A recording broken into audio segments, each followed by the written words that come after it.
स्वागत है आपका भारत वॉइस में। महाराष्ट्र में अचानक से महाविकास अघाड़ी के नेताओं की यानी विपक्षी नेताओं की सक्रियता बहुत ज्यादा बढ़ गई है और उसकी बड़ी वजह बताई जा रही है कि महाराष्ट्र में एक और बड़ा राजनीतिक भूचाल बहुत जल्द आने वाला है। यह तूफान भले ही भारतीय जनता पार्टी की सत्ता को न हिला सके,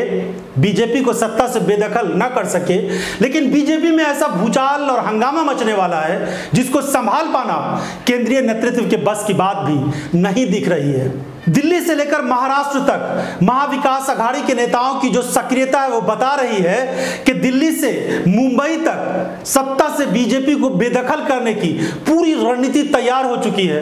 2024 का लोकसभा चुनाव हो या उसके बाद विधानसभा का चुनाव हो, इसमें बीजेपी की रणनीति को कैसे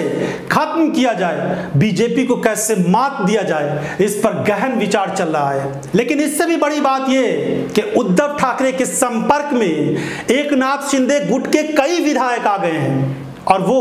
अब एक बार फिर से अपने घर वापसी करना चाहते हैं। तो क्या एकनाथ शिंदे गुट टूट जाएगा और बीजेपी की सरकार एक बार फिर से हिल जाएगी, या फिर बीजेपी को इसका बड़ा खामियाजा भुगतना पड़ सकता है? कहा जा रहा है कि इस समय भले ही ये सरकार बची रहे, लेकिन इस सरकार के सामने जितना बड़ा बड़ा संकट आएगा उसको झेल पाना देवेंद्र फडणवीस जैसे नेताओं की बस की बात तो नहीं है और केंद्रीय नेतृत्व भी इसको कितना संभाल पाएगा ये कहना बहुत मुश्किल है। वैसे कहा जा रहा है कि देवेंद्र फडणवीस को केंद्रीय मंत्रिमंडल में लाया जाएगा और वहां दूसरे नेताओं को साथ में रखा जाएगा, उप मुख्यमंत्री बनाया जाए मुख्यमंत्री। बीजेपी में इस तरह की हलचल मची है जिसको लेकर बहुत सारा अंदेशा पार्टी के नेताओं में है। बीजेपी में अब मंत्रालय को लेकर जिस तरह का हंगामा मचा है, दुविधा मची है, उसमें बहुत सारी बातें सामने आ रही है। एनसीपी नेताओं को कौन सा मंत्रालय मिलेगा, इसको लेकर मंथन जारी है। अगर अच्छा मंत्रालय यानी उनके मनचाहा मंत्रालय उनको मिल जाता है तो बीजेपी और एकनाथ शिंदे के नेता नाराज हो जाएंगे और इसका बुरा प्रभाव बीजेपी की सरकार पर पड़ने वाला है। इस समय भाजपा के तीनों गुट में यानी जो समर्थन से सरकार चल रही है, देवेंद्र फडणवीस बीजेपी के बड़े नेता हैं,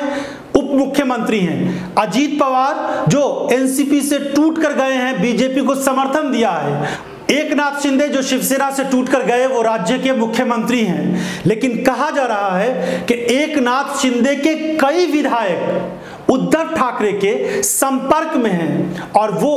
अब घर वापसी करना चाहते हैं। क्या शर्त होगी, कौन कौन सी बातें आगे हो सकती है, लेकिन इतना जरूर है कि इस मामले में बहुत सारी ऐसी बातें सामने आ रही है जिससे बीजेपी का जो ये गठबंधन है महाराष्ट्र का वो टूटता हुआ नजर आ रहा है। सरकार ना गिरे अलग बात है, लेकिन हलचल इतनी होगी कि बीजेपी इसको संभाल ले ये कहना बहुत मुश्किल होगा। विपक्षी नेताओं की सक्रियता आखिर इतनी क्यों बढ़ गई, इसको लेकर बहुत सारी बातें सामने आ रही है।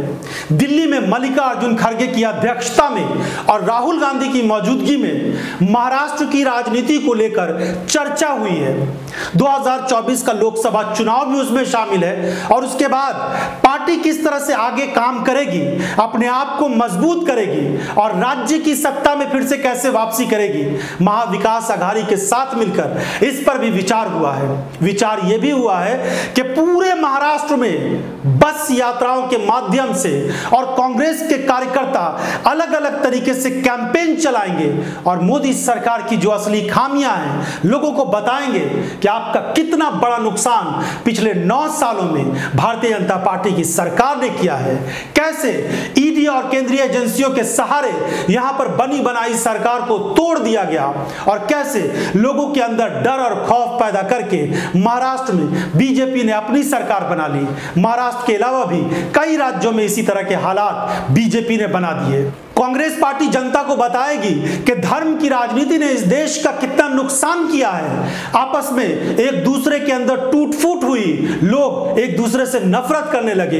इसने समाज को विभाजित किया है। इसीलिए राहुल गांधी इस हालात में मोहब्बत की दुकान खोलने की बात कर रहे हैं और लोगों को एकजुट रहने की बात कह रहे हैं और लोगों के दुख दर्द में एक दूसरे को शामिल रहने का संदेश दे रहे हैं। राहुल गांधी इन हालात में में जब वो लोकसभा के सांसद भी नहीं है, वो मणिपुर चले गए और वहां पर जिस तरह से मणिपुर जलता रहा और बीजेपी के नेताओं ने इसको नजरअंदाज किया, उसको लेकर भी गंभीर सवाल उठाए जा रहे हैं। अभी भी मणिपुर के लोग बेघर हैं, वो अपने घरों को जाने से डर रहे हैं, लेकिन प्रधानमंत्री नरेंद्र मोदी ने इसको लेकर न कोई बड़ी बात कही और न वो वहां का दौरा करने गए। इसको लेकर भी सवाल उठ रहे हैं। लेकिन महाराष्ट्र में क्या ऐसा कुछ हो सकता है कि महाराष्ट्र की राजनीति में भूचाल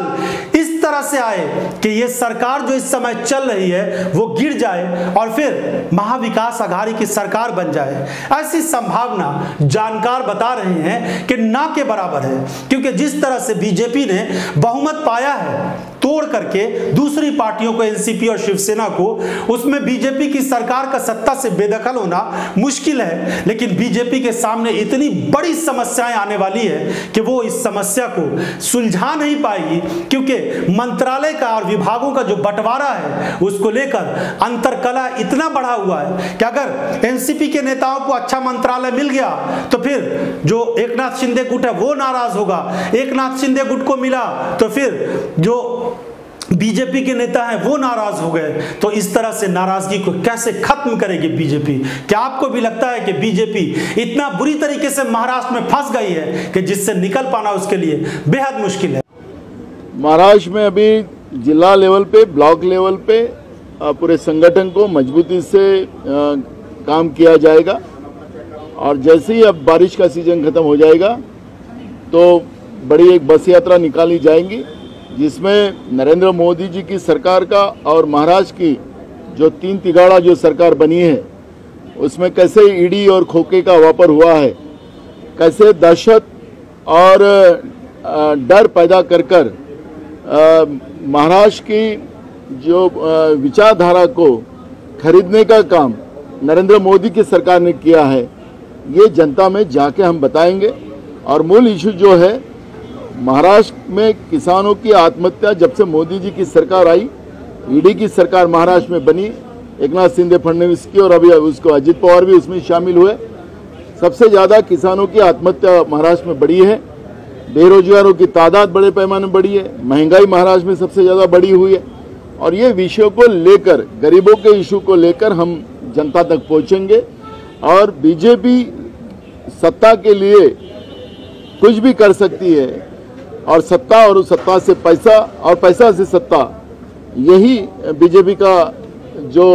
रास्ता है वो जनता तक हम जाके बताएंगे।